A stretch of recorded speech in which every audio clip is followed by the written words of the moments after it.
ওকে, so আজকের ক্লাসে সকলকে স্বাগতম। আজকে আমরা দেখব হচ্ছে সিপ্যানেলের মধ্যে কিভাবে আমরা ব্যাকআপ করব, আমরা সিপ্যানেলকে কীভাবে কনফিগার করব ফর ওয়ার্ডপ্রেস, অ্যান্ড ওয়ার্ডপ্রেসটাকে কীভাবে অটো ইনস্টল করব, এবং ওয়ার্ডপ্রেসের যে বেসিক সেটিংসগুলো আছে সেই সেটিংসগুলো নর্মালি কি। আচ্ছা, সো আমরা একটা সিপ্যানেলে চলে যাই আগে।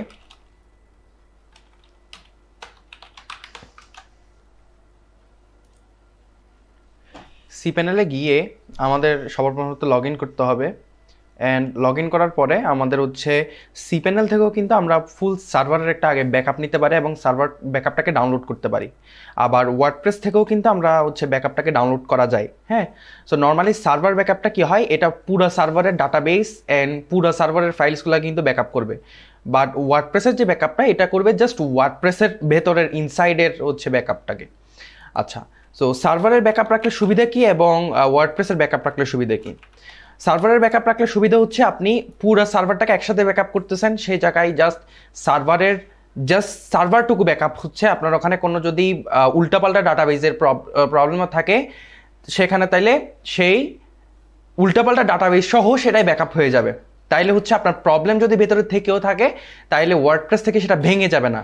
এটা আমি একটু এক্সপ্লেইন করলে নেক্সটে বুঝবেন। এখন হয়তো একটু প্রবলেম হচ্ছে, যখন আমরা কাজে স্টার্ট করব তখন আমরা যখন প্র্যাকটিক্যালি জিনিসটাকে করব তখন একদম ক্লিয়ারলি বুঝতে পারবেন।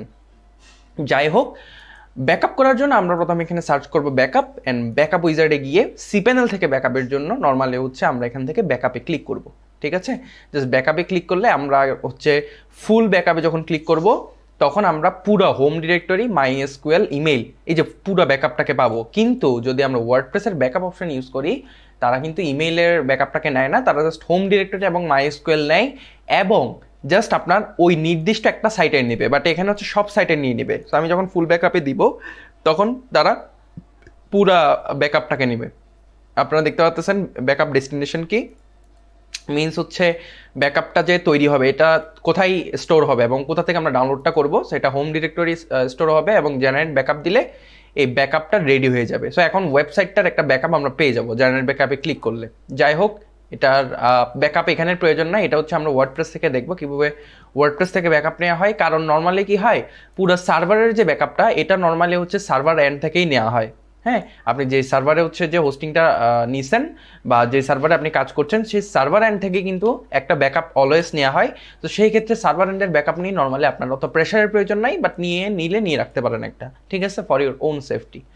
যাই হোক, আমরা হচ্ছে ব্যাকআপটা দেখলাম কিভাবে আমরা সিপ্যানেল থেকে ব্যাকআপ করতে পারবো, আর ওয়ার্ডপ্রেস এন্ড থেকে কীভাবে ব্যাকআপ করতে পারবো এটা আমরা দেখবো পরে।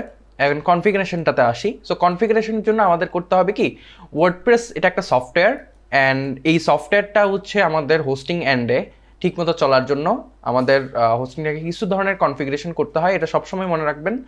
সো কনফিগারেশনের জন্য আমাদের চলে যেতে হবে মাল্টি পিএইচপি আইএনআই এডিটর এইটাতে এসে আমাদের থেকে কি করতে হবে, এখানে সিলেক্ট লোকেশনের জায়গায় আমরা হোম ডিরেক্টরি সিলেক্ট করতে হবে, এবং এখানে অনেক অপশন এসেছে। সো কিছু কিছু অপশনসে আমাদের কিছু চেঞ্জেস করতে হবে। যেমন আমরা দেখতে পাচ্ছি যে আপলোড ম্যাক্স ফাইল সাইজ, এইটাকে আমাদের করে দিতে হবে 256 megabyte. So upload max file size কোথায়, এই যে এটা 120 মেগাবাইট আছে না, এটাকে আমাদের 256 করে দিতে হবে। এরপর আমাদের যেতে হবে হচ্ছে পোস্ট ম্যাক্স ফাইল সাইজে। আমরা দেখতেছি পোস্ট ম্যাক্স সাইজ এটাকে 280 মেগাবাইট করা আছে। সো এটা 256 উপরে বা 256 মিনিমাম হইতে হবে। সো ইটস ফাইন, 280 আছে, ঠিক আছে। বাকিগুলোও কিন্তু এইভাবে আমাদের হচ্ছে করতে হবে। মেমোরি লিমিটটাও বাড়াতে হবে। আমরা দেখতে পাচ্ছি 196 এম আছে। সো এটাকে আমরা হচ্ছে 256 করে দেই,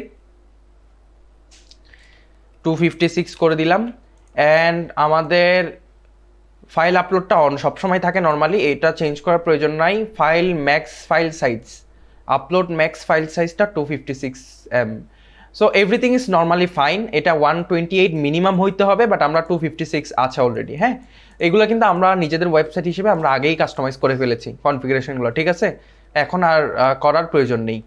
যাই হোক, আপনারা আপনাদের এন্ড থেকে যতবারই ওয়ার্ডপ্রেস ইনস্টলের চেষ্টা করবেন, কাজ করার আগে এই কনফিগারেশনটা করে ফেলবেন। যে এই লিস্টটা আমি কিন্তু আগেই দিয়ে দিব আপনাদেরকে। হ্যাঁ, এটা হচ্ছে আপনাদেরকে দিয়ে দেওয়া হবে। এটা দেখে সবসময় এই সেটিংসগুলো চেঞ্জ করে ফেলবেন, তাইলে হচ্ছে কাজের সময় মাঝখানে আর সমস্যা হবে না কোনো ধরনের। ওকে, সো কনফিগারেশন আমরা বুঝেছি, এগুলোকে চেঞ্জ করার পর জাস্ট অ্যাপ্লাই দিলেই অ্যাপ্লাই হয়ে যাবে। ওকে, এই যে অ্যাপ্লাই হয়ে গেছে। এইটা কিন্তু না করলে প্রবলেমে পড়তে হবে আপনার থেকে।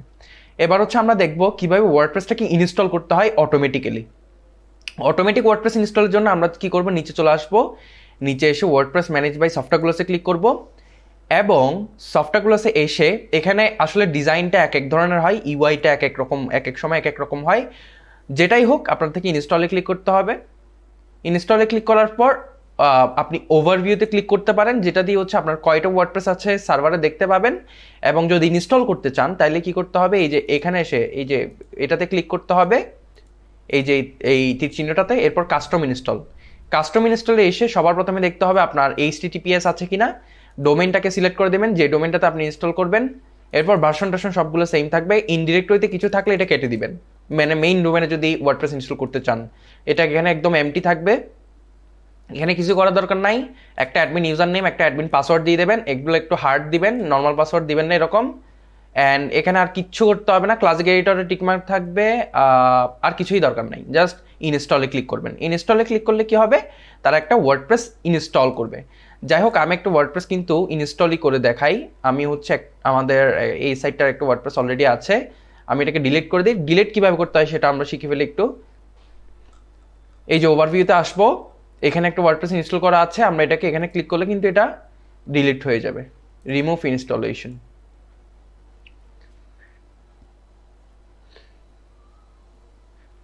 এই যে ডিলিট হয়ে গিয়েছে। এরপর রিটার্ন টু ওয়ার্ডপ্রেস ম্যানেজমেন্ট। এরপর আমি একটি ইনস্টল করবো, ইনস্টলের জন্য ইনস্টলে ক্লিক দিলাম। এরপর এখানে ক্লিক দেবো কাস্টম ইনস্টল, এখানে এসে ডোমেন সিলেক্ট করলাম, সব কিছু ওকে। আইডি পাসওয়ার্ড সিলেক্ট করবো ব্রিলিয়ান ডট, অ্যান্ড আমি আমার মতো করে একটা পাসওয়ার্ড দিয়ে নিই, এটা আমি পরে চেঞ্জ করে দিব।